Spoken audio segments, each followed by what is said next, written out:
جب میں پالیٹکس میں آیا تھا 26 سال پہلے، میں جب موت کا خوف کے اوپر قابو پا چکا تھا، اللہ میں ایمان آ چکا تھا، لا الہ الا اللہ کا مطلب سمجھ چکا تھا کہ اللہ نے فیصلہ کرنے جب دنیا سے جانا ہے۔ احتیاط کرتا ہوں، احتیاط اس لیے کرتا ہوں کہ یہ جو میرے دشمن ہیں یہ بڑے جتنے خوف زدہ ہوتے جا رہے ہیں اتنی میری جان خطرے میں ہے۔ احتیاط کرتا ہوں۔ جیل میں کیا فرق پڑے گا، جیل میں چلا جاؤں، کتابیں پڑھ لوں گا، بڑی مجھے ٹائم مل جائے گا، لیکن مجھے خوف یہ ہے کہ مجھے یہ اگر ہٹائیں گے اور یہ سمجھتے ہیں کہ اگر میں راستے سے ہٹ گیا تو قوم سو جائے گی۔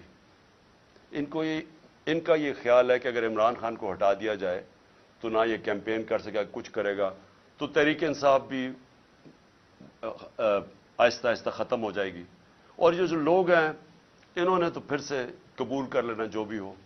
تو اس کے اوپر میری جان بھی خطرے میں ہے اور یہ مجھے جیل میں ڈالنا چاہتے ہیں۔